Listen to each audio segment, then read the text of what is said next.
Captain Sarah Martinez adjusted her flight helmet one more time as she walked across the tarmac toward her F-16 Fighting Falcon. The morning sun cast long shadows across Kandahar airfield, and the familiar smell of jet fuel mixed with the dust of Afghanistan filled her nostrils. She had been flying combat missions for 8 months now, but still felt the weight of skeptical eyes following her every move. At 26, Sarah was one of only 3 female fighter pilots stationed at the base. Her petite frame of 5'4" often drew surprised looks from ground crew and fellow pilots alike. Many still struggled to believe that someone who looked like she belonged in a college classroom rather than a cockpit could handle the intense physical and mental demands of combat flying. The truth was, Sarah had been fighting to prove herself since the day she first set foot in flight school. Born in a small town in Texas, she had dreamed of flying since childhood. Her father, a mechanic, had filled their garage with model airplanes, and Sarah spent countless hours studying their designs, learning about aerodynamics, and imagining herself soaring through the clouds. When she announced her intention to join the Air Force and become a fighter pilot, the reactions were predictable. Her high school guidance counselor suggested she consider nursing or teaching instead. Her grandmother worried about her finding a husband. Even her own mother expressed doubts about whether Sarah had the physical strength for such a demanding career. But Sarah possessed something that couldn't be measured in height or weight. She had an almost supernatural ability to process information quickly under pressure, a trait that would prove invaluable in the cockpit. During flight training, instructors noticed her exceptional spatial awareness and her uncanny ability to anticipate her aircraft's needs before problems arose. Her training scores were consistently in the top 5%, but even that wasn't enough to silence the whispers. Male classmates would joke about her needing a booster seat to see over the instrument panel. Some questioned whether she could handle the G-forces that fighter pilots regularly endured. Others wondered aloud if she would panic during her first real combat situation. Sarah learned to let her performance speak for itself. She outflew many of her critics, mastered complex maneuvers faster than expected, and showed remarkable composure during high-stress training scenarios. But she also learned that proving herself was an ongoing process, not a one-time achievement. Now, 8 months into her deployment, she had flown dozens of missions. Most were routine patrols or escort duties. She had engaged in a few minor skirmishes, downing 2 enemy aircraft in separate incidents. Each victory was met with polite congratulations from her squadron, but Sarah could sense the underlying attitude that she had simply gotten lucky. Colonel James Harrison, her squadron commander, was a career military man who had been flying fighters since before Sarah was born. He respected her technical skills but worried about her lack of experience in major combat situations. During briefings, he often assigned her to supporting roles rather than primary attack positions. "Martinez is solid," he would tell other officers, "but she's still green. I want her to get more experience before we put her in the deep end." Lieutenant Colonel Mike Stevens, Sarah's flight leader, had a different perspective. He had flown with Sarah on numerous occasions and had witnessed her exceptional flying abilities firsthand. Stevens believed that Sarah's gender was irrelevant and that she deserved the same opportunities as any pilot in the squadron. "She's got better instincts than half the men in this unit," Stevens would argue during planning sessions. "We're not using her to her full potential." But Stevens was often outnumbered in these discussions.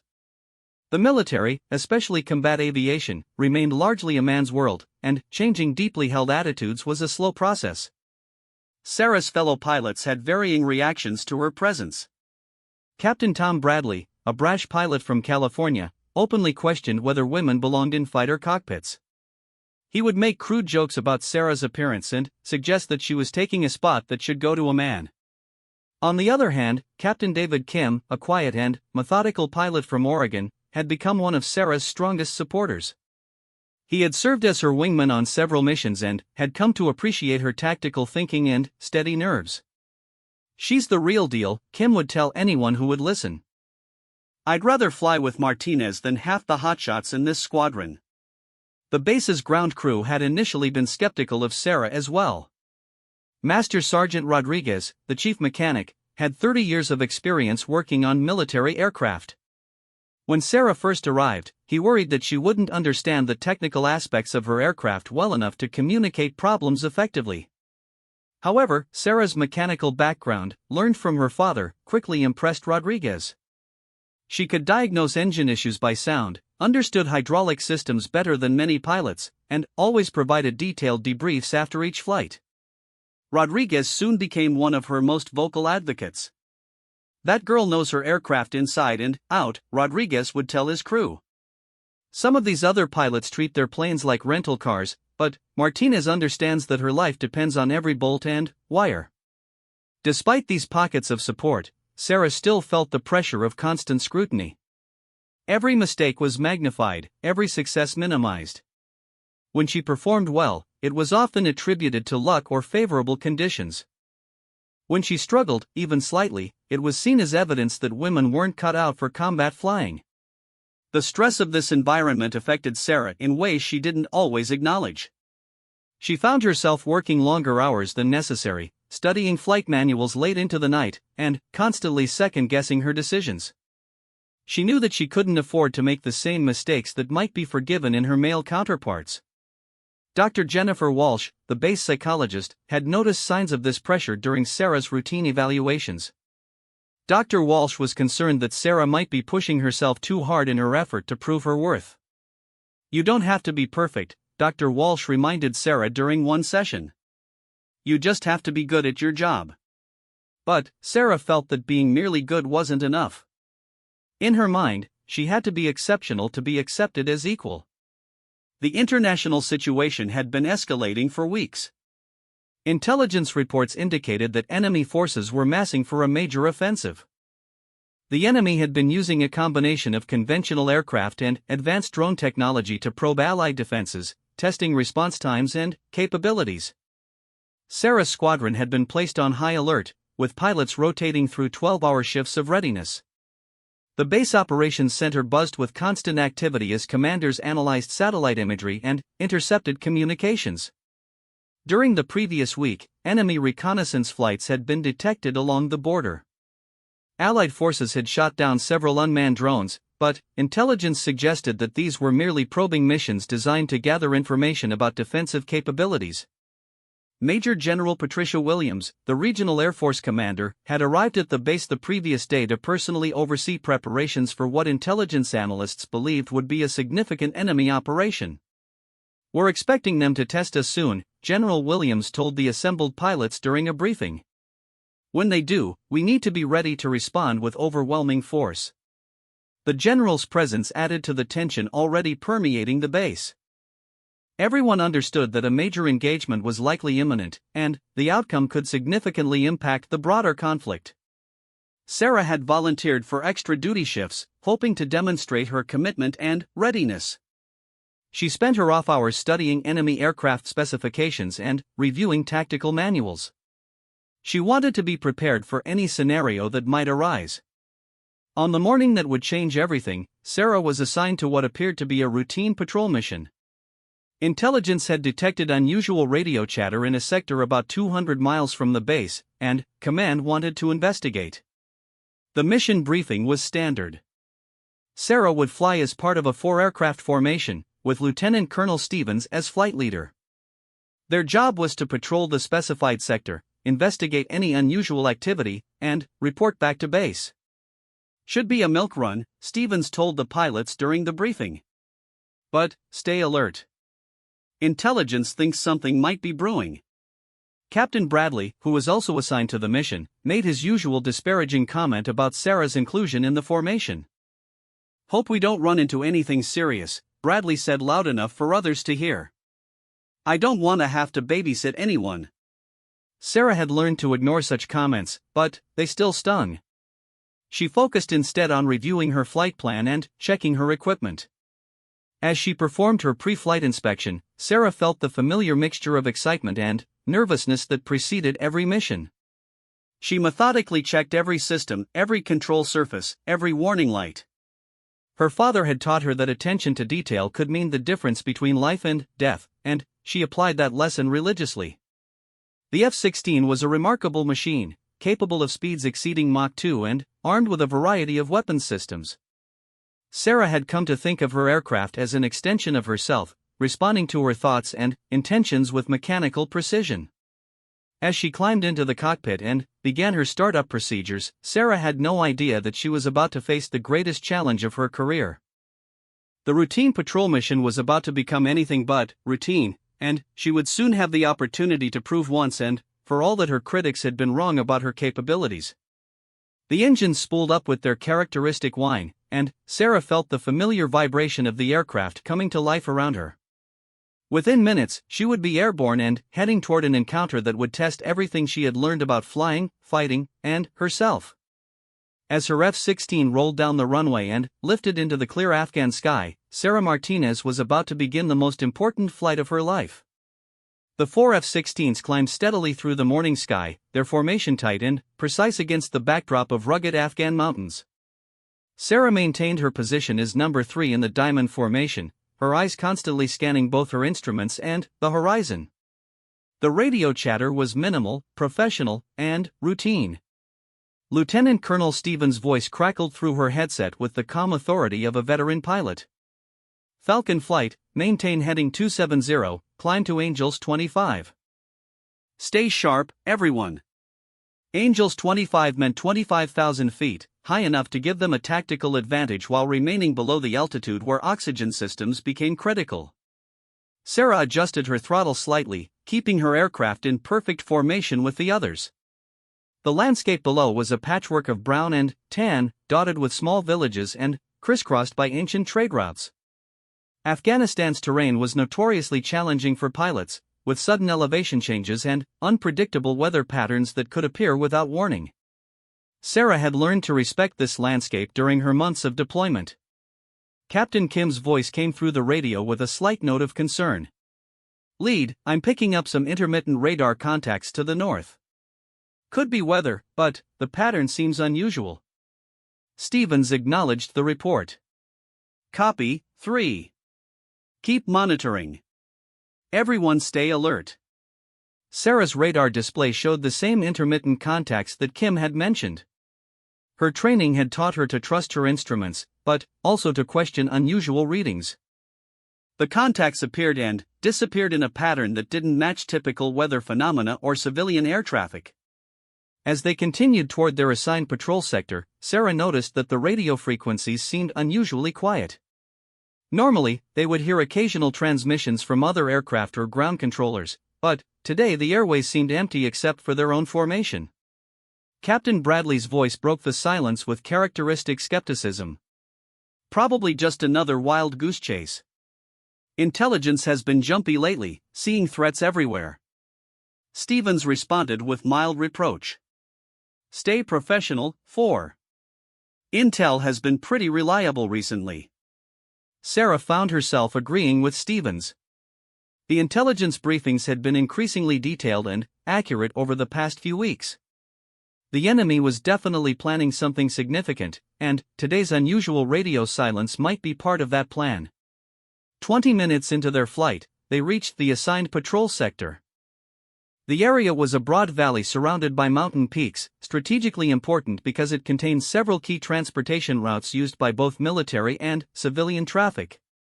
Falcon flight, spread out to combat spread. "Begin patrol pattern Alpha," Stevens ordered.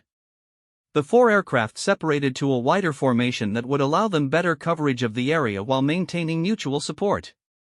Sarah moved her F-16 to a position approximately 2 miles from the formation leader, her radar and visual scanning intensifying. For the first hour of their patrol, everything appeared normal. They flew a systematic search pattern, covering the entire assigned sector methodically. Sarah's radar occasionally picked up ground vehicles moving along the roads below, but nothing that seemed threatening. Then, Kim's voice cut through the radio with unmistakable urgency. "Lead, I've got multiple radar contacts, bearing 040, range approximately 40 miles. Contacts are fast-moving and in formation." Sarah immediately focused her radar in the indicated direction. Her screen lit up with contacts that were definitely not civilian aircraft. The radar signatures suggested military jets, and they were flying in a coordinated pattern that indicated hostile intent. Stevens' response was calm but decisive. "Copy, 3. I see them. Count shows 8 contacts, possibly more. All flights, prepare for engagement. Request immediate backup from base. Sarah felt her heart rate increase as adrenaline flooded her system. This was what she had trained for, but the reality of facing multiple enemy aircraft was sobering. 8 contacts meant they were outnumbered 2-to-1, odds that would challenge even experienced pilots.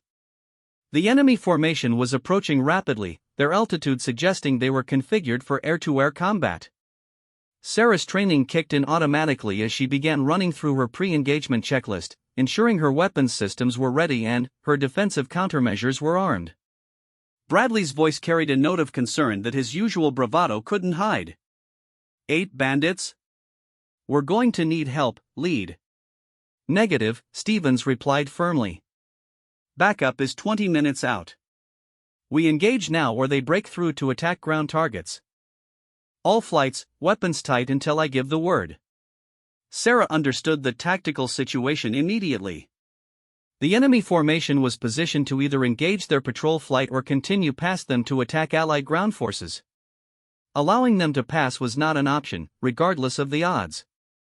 Her F-16's radar warning receiver began emitting the distinctive tone that indicated enemy aircraft were actively targeting them. The enemy pilots were clearly aware of the Allied formation and were preparing for combat. Multiple spike warnings, Kim reported, using the standard terminology for enemy radar locks. They definitely know we're here. Stevens made the decision that Sarah had been expecting. Falcon flight, bandits appear hostile. Weapons free, repeat, weapons free. Kim, take the northern group. Bradley, southern group. Martinez, you're with me on the center formation. Sarah's mouth went dry as she realized she was about to engage in her first major air-to-air battle. Her previous combat experience had been limited to one-on-one encounters with enemy aircraft. Facing multiple opponents simultaneously was an entirely different challenge. The enemy formation split into 3 groups, exactly as Stevens had predicted. It was a classic tactical maneuver designed to overwhelm the Allied pilots by forcing them to engage on multiple fronts simultaneously. Here they come, Stevens announced as the first group of enemy aircraft began their attack run. Sarah's radar showed 2 enemy jets closing rapidly on her and Stevens' position. The aircraft were identified as advanced enemy fighters, capable of matching the F-16's performance in most flight regimes. This would be a battle of pilot skill and tactics rather than aircraft superiority. Martinez, take the left bandit. I've got the right, Stevens ordered. Sarah locked her radar onto the designated target and prepared to fire. Her training had emphasized the importance of the first shot in air combat. Miss with your initial attack, and you might not get another chance. The enemy pilot was clearly experienced, beginning evasive maneuvers as soon as Sarah's radar locked onto his aircraft. He pulled into a steep climb while deploying chaff and flares to confuse her missile guidance systems. Sarah fired her first AIM-120 missile, watching as the weapon separated from her aircraft and streaked toward the enemy jet. Her target continued his evasive maneuvers, but the missile's advanced guidance system compensated for his movements. The explosion lit up the sky as her missile found its target. Sarah's first kill of the engagement sent debris spinning toward the ground below. But there was no time to celebrate. Her radar immediately showed another enemy aircraft maneuvering to attack her position. Falcon 3, bandit on your 6. Kim's voice carried urgent warning. Sarah pulled her aircraft into a steep right turn, feeling the G-forces press her into her seat. Her anti-G suit inflated automatically, helping maintain blood flow to her brain during the high-stress maneuver. The enemy pilot was skilled, matching her turn and maintaining his attack position. Sarah could see tracer rounds from his cannon passing close to her aircraft. She needed to reverse the tactical situation quickly. Drawing on her training, Sarah executed a vertical scissors maneuver, pulling her F-16 into a steep climb while rolling inverted. The maneuver was designed to force her opponent to overshoot, giving her the opportunity to reverse positions and become the attacker. The tactic worked perfectly. The enemy pilot, unable to match her rate of climb, found himself flying past Sarah's position.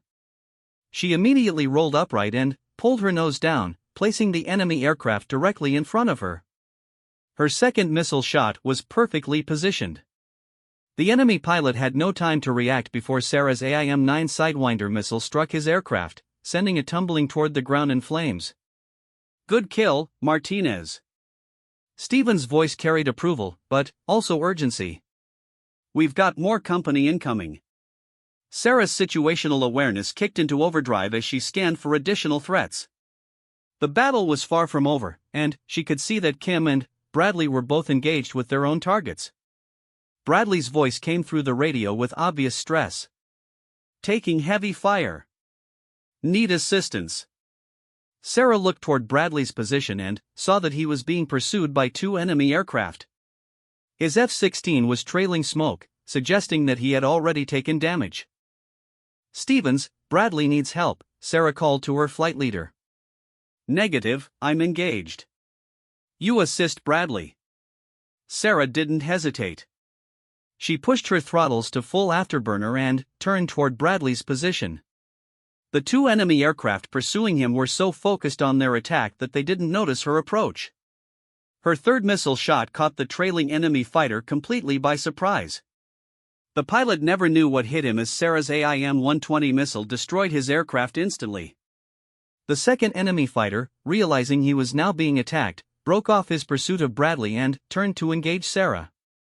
This pilot was clearly the most skilled opponent she had faced so far, immediately maneuvering to deny her a good missile shot. The 2 aircraft began a deadly dance, each pilot trying to gain the tactical advantage. Sarah found herself in a classic dogfight, the kind of aerial combat that required split-second timing and perfect aircraft control. Her opponent was good, but Sarah's exceptional spatial awareness gave her a crucial edge. She could predict his maneuvers fractionally before he made them, allowing her to position her aircraft for the killing shot. When the opportunity came, Sarah didn't hesitate. Her fourth missile of the engagement struck the enemy fighter's engine, causing a massive explosion that lit up the sky. "For bandits down," she reported, her voice steady despite the adrenaline coursing through her system. But the battle was far from over. Kim's voice came through the radio with alarming news.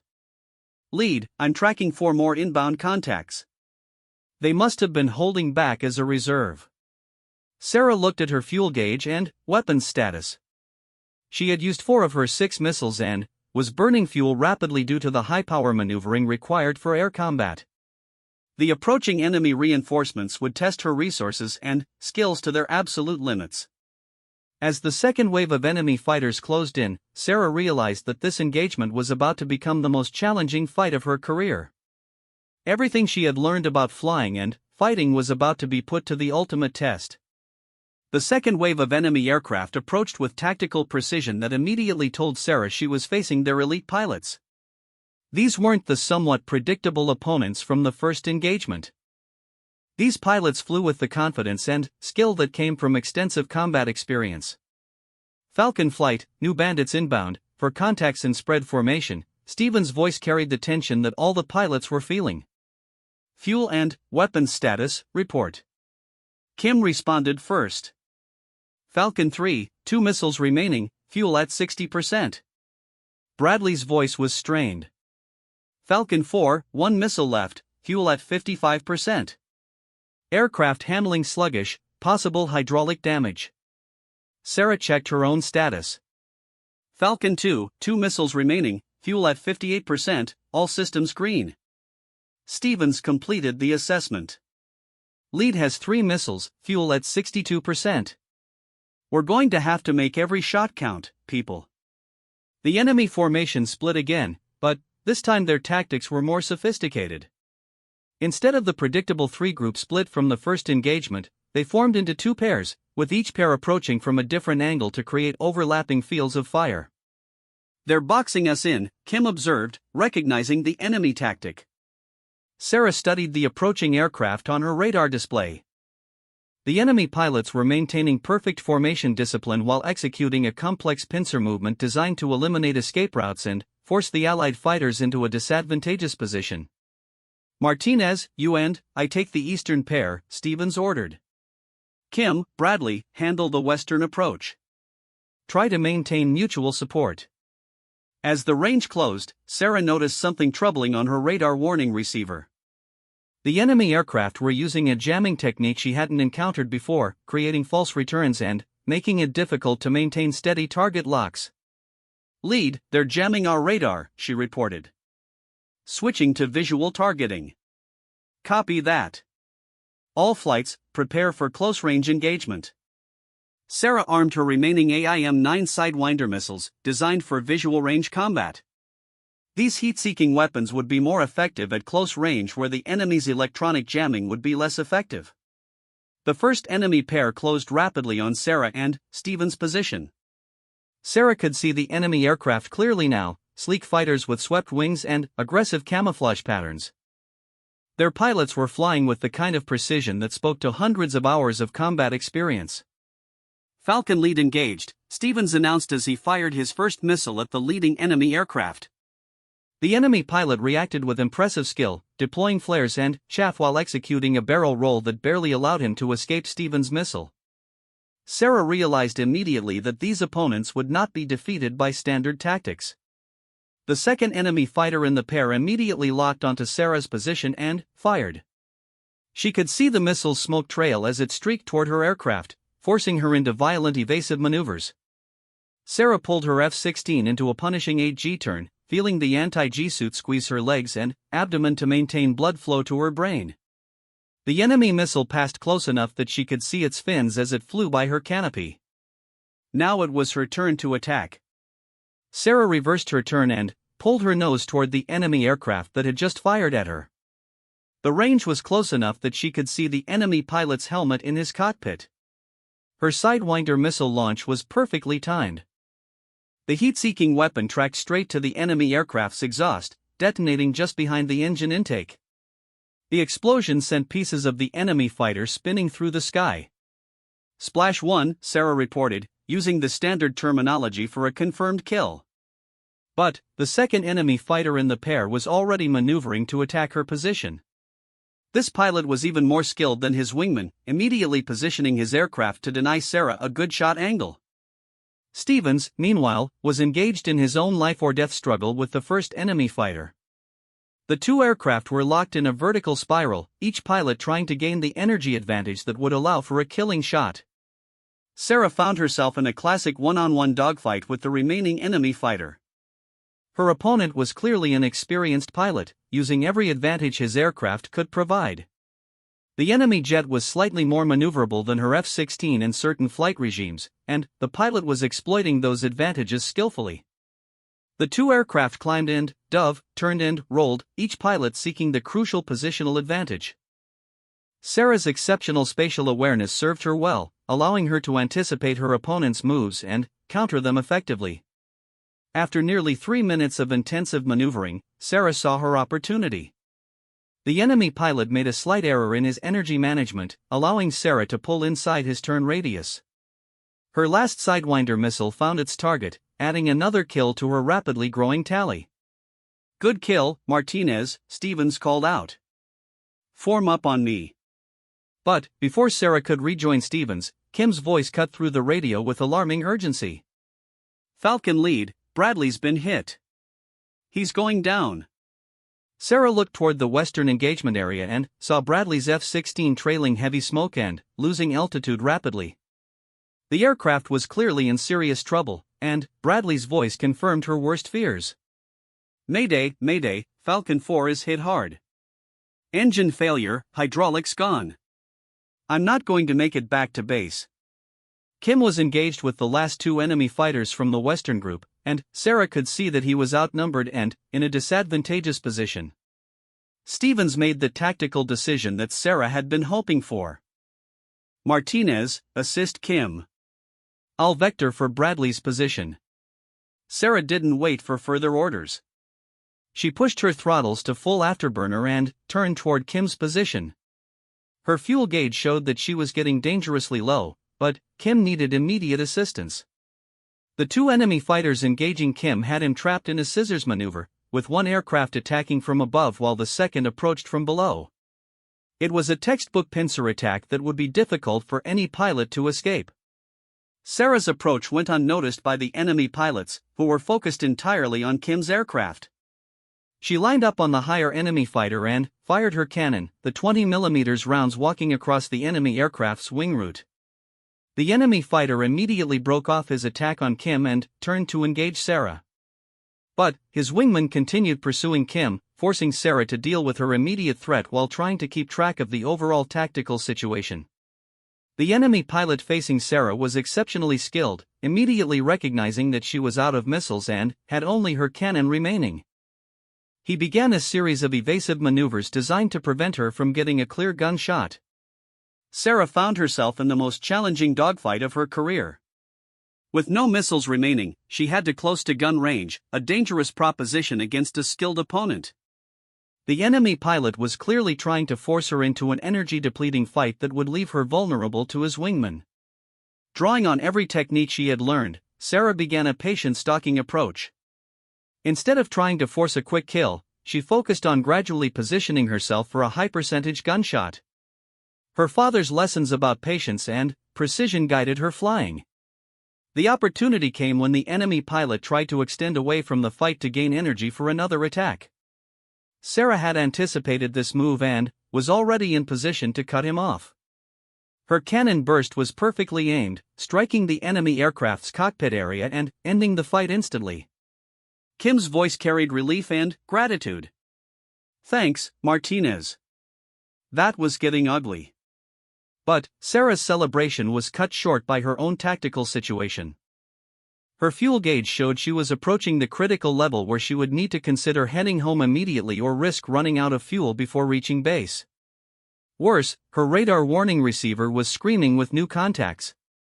Stephen's voice confirmed her fears: multiple bandits inbound from the north. Count shows 6, possibly 8 aircraft. Sarah realized with growing dread that they were facing a third wave of enemy fighters. Her aircraft was nearly out of fuel and completely out of missiles. Kim was in similar condition, and Bradley was fighting for his life in a damaged aircraft. The tactical situation had become desperate. They were outnumbered, low on fuel, and nearly out of ammunition. Any rational assessment would suggest that discretion was the better part of valor, and that they should withdraw to preserve their remaining aircraft. But Sarah knew that withdrawal wasn't an option.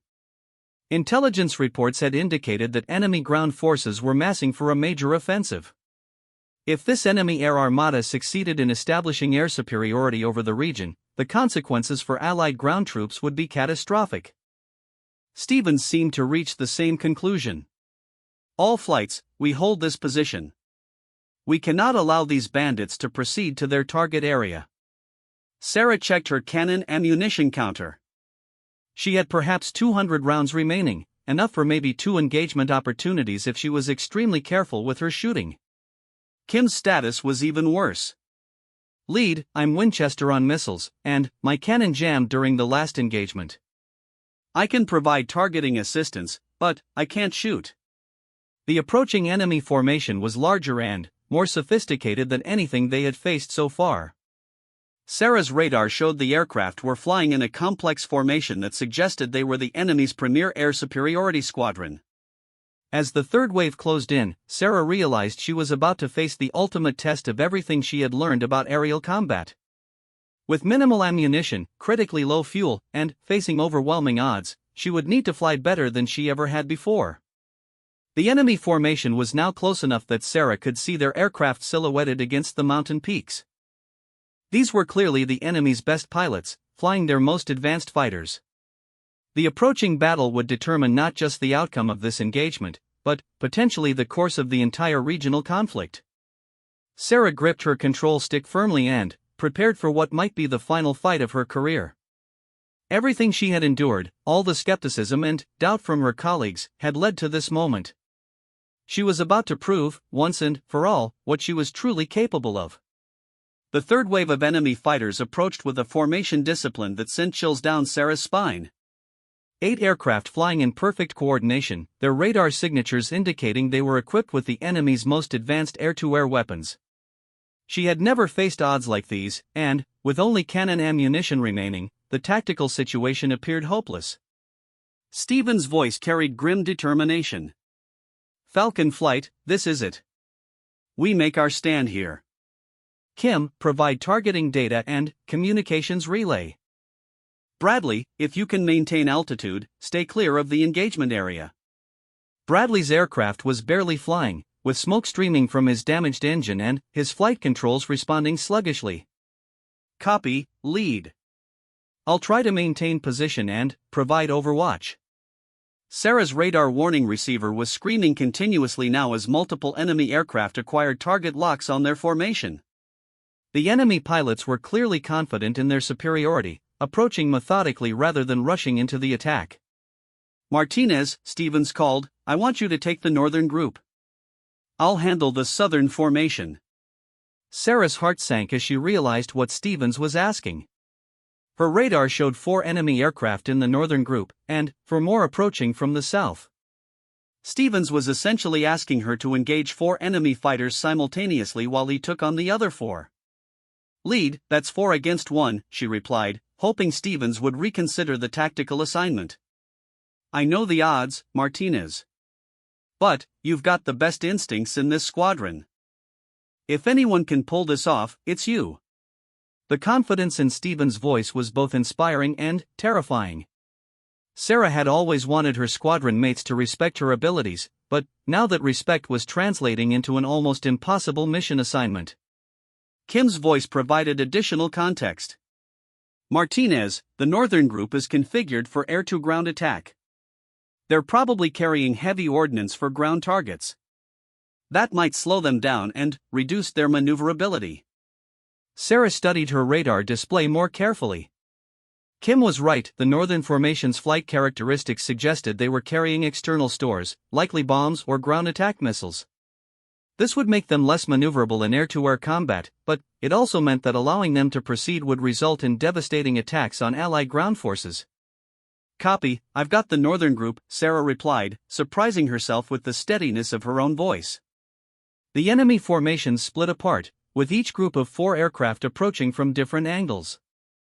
Sarah turned toward the northern group, knowing that she was about to attempt something that military tacticians would consider suicidal.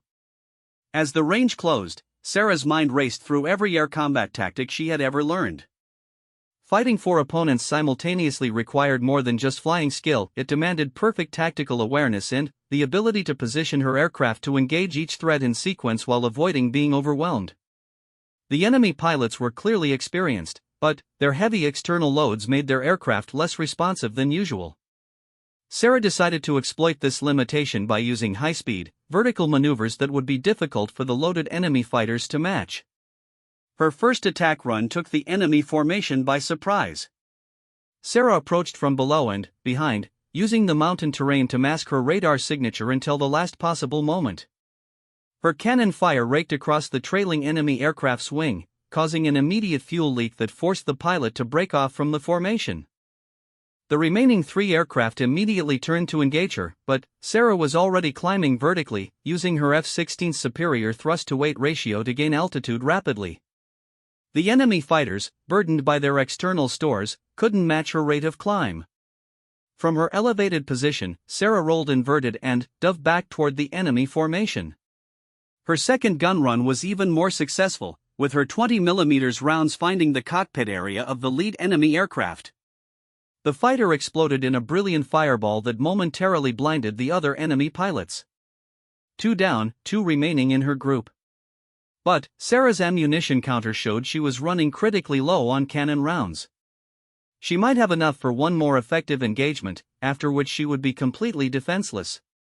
The remaining 2 enemy fighters had realized the threat she posed and were maneuvering aggressively to trap her between them. One aircraft climbed while the other dove, attempting to create a vertical pincer that would be difficult to escape. Sarah's exceptional spatial awareness kicked in, allowing her to visualize the 3-dimensional puzzle of the engagement. She needed to defeat both remaining aircraft with a single attack run, using her limited ammunition in the most effective way possible. Her solution was audacious. Instead of trying to avoid the enemy pincer, Sarah flew directly toward the point where the 2 aircraft would converge. At the last possible moment, she executed a violent barrel roll that positioned her guns on both enemy aircraft in rapid succession. Her final cannon burst was split between the 2 targets. The first aircraft took hits in its engine compartment, causing it to lose power and begin an uncontrolled descent. The second aircraft was hit in its fuel system, creating a massive explosion that consumed both the aircraft and its external ordnance. For kills, Northern Group neutralized, Sarah reported, her voice steady despite the adrenaline coursing through her system. But her celebration was premature. Stevens' voice cut through the radio with urgent distress. "Martinez, I'm hit. Multiple system failures, I need immediate assistance." Sarah looked toward the southern engagement area and saw Stevens' F-16 trailing smoke and, obviously in serious trouble. The 4 enemy aircraft in the southern group had Stevens surrounded and were pressing their attack relentlessly. Without hesitation, Sarah turned toward Stevens' position. Her ammunition counter showed 0 cannon rounds remaining, but she couldn't abandon her flight leader. As she approached the southern engagement, Sarah realized that the enemy pilots were so focused on Stevens that they hadn't noticed her approach. This gave her a brief tactical advantage that she needed to exploit immediately. Her first attack was pure bluff. Sarah flew directly at the nearest enemy aircraft, positioning her nose as if she were about to fire. The enemy pilot, unaware that she was out of ammunition, immediately broke off his attack on Stevens and began evasive maneuvers. The distraction was enough for Stevens to gain some breathing room, but Sarah knew the deception wouldn't work for long. The enemy pilots would quickly realize she wasn't actually firing and would resume their coordinated attack. Sarah's mind raced through possible solutions. She was out of ammunition, low on fuel, and facing 3 remaining enemy aircraft that were among the enemy's most skilled pilots. Conventional tactics would not be sufficient. Then, she remembered something from her training, an instructor's comment about using the aircraft itself as a weapon in desperate circumstances. It was an extremely dangerous tactic that was rarely employed, but Sarah's situation was beyond desperate. She selected the enemy aircraft that appeared to be the formation leader and began an intercept course. The enemy pilot initially assumed she was setting up for another bluff attack, but as the range closed rapidly, he realized that Sarah had no intention of breaking off. The aerial ramming attack was perfectly executed. Sarah's F-16 struck the enemy aircraft's tail section at high speed, severing the control surfaces and sending the enemy fighter into an unrecoverable spin. Her own aircraft suffered significant damage, but remained flyable. The remaining 2 enemy pilots, stunned by the unprecedented attack, momentarily lost their tactical focus. Stevens took advantage of their confusion to fire his last missile, destroying one of the aircraft immediately. The final enemy pilot, realizing he was now alone and facing 2 Allied fighters, attempted to disengage. But Sarah, despite her aircraft's damage, was not about to let him escape. Using pure flying skill and determination, she maneuvered to block his escape route while Stevens positioned for a gun attack. Stevens' final cannon burst ended the engagement, sending the last enemy fighter spiraling toward the ground in flames. "All bandits down," Stevens reported. "Falcon flight, check in." Sarah's damage assessment was sobering. Her F-16 had suffered structural damage to the wings and fuselage, several control systems were malfunctioning, and her fuel situation was critical. But the aircraft was still flying, and she was alive. Kim's voice carried amazement. "Martinez, I count 8 confirmed kills for you. That's got to be some kind of record." Bradley, who had managed to keep his damaged aircraft in the air, added his own disbelief. "I saw the whole thing. Martinez just took on 8 enemy fighters and won. I wouldn't have believed it if I hadn't seen it myself." As they began their return flight to base, Sarah reflected on what had just occurred. She had entered the engagement as a pilot who many of her colleagues still viewed with skepticism. She was leaving it as someone who had just accomplished one of the most remarkable feats in air combat history. The flight back to Kandahar airfield was tense, with both Sarah and Bradley nursing damaged aircraft. But, as they approached the base, word of their engagement had already spread throughout the command structure. General Williams herself was waiting on the tarmac as Sarah's damaged F-16 touched down.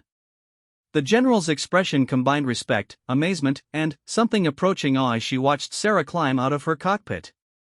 Captain Martinez, the general said as Sarah removed her helmet, "I've been flying fighters for 25 years, and I've never seen anything like what you just accomplished." The base operations center buzzed with activity as intelligence analysts tried to piece together the full scope of the engagement. Radar recordings showed that Sarah had single-handedly engaged and destroyed 8 enemy aircraft in the span of less than 30 minutes. Colonel Harrison, Sarah's squadron commander who had previously been cautious about giving her challenging assignments, approached with obvious humility. "Martinez, I owe you an apology. I clearly underestimated your capabilities." Sarah's response was characteristically modest. "I just did my job, sir. Same as any pilot would have done." But everyone present knew that what Sarah had accomplished was far beyond what any pilot could be expected to do. She had faced impossible odds and emerged victorious through a combination of exceptional skill, tactical brilliance, and pure courage. The intelligence reports that came in over the following hours confirmed the strategic importance of the engagement. The enemy air armada that Sarah and her flight had destroyed represented the core of the enemy's air superiority capability in the region. Their defeat effectively ended enemy hopes for achieving air dominance. More importantly, the ground offensive that the enemy air force was supposed to support never materialized. Without air cover, enemy ground commanders canceled their planned attacks, potentially saving hundreds of Allied lives. As Sarah sat in the debriefing room later that evening, she realized that everything had changed. The skeptical looks and condescending comments from her colleagues had been replaced by expressions of genuine respect and admiration. Captain Bradley, whose aircraft Sarah had helped save during the engagement, approached her with obvious sincerity. "Martinez, I owe you my life. And I owe you an apology for every stupid comment I've ever made about women in combat." Kim's assessment was more analytical but equally respectful. "What you did today was textbook perfect. Every maneuver, every decision, it was like watching a masterclass in air combat." Dr. Walsh, the base psychologist, would later note in her report that the engagement had transformed not just Sarah's standing within the squadron, but her own sense of confidence and belonging. The pressure she had felt to prove herself had been replaced by the quiet assurance that came from knowing she had already proven everything that needed proving. Master Sergeant Rodriguez, the chief mechanic, examined Sarah's damaged F-16 with professional admiration. "This bird took a beating, but she brought you home. Just like a good fighter should." As word of the engagement spread beyond the base, Sarah found herself at the center of media attention she had never wanted. Military historians called her achievement unprecedented. Fellow pilots studied the engagement recordings to understand how she had accomplished the impossible. But, for Sarah, the most meaningful recognition came from her fellow squadron members. The skepticism and doubt that had shadowed her throughout her career were gone, replaced by the kind of professional respect that could only be earned through extraordinary performance under pressure. She had entered that morning's mission as a pilot who many still considered unproven. She had returned as someone who had redefined what was possible in air combat. The woman who nobody realized could fight had just destroyed 8 enemy jets in one mission, proving once and for all that courage, skill, and determination were not limited by gender. The engagement would become legendary within military aviation circles, studied and analyzed for years to come. But, for Sarah Martinez, it represented something even more important: the moment when she finally silenced every doubt about her place in the cockpit of a fighter aircraft.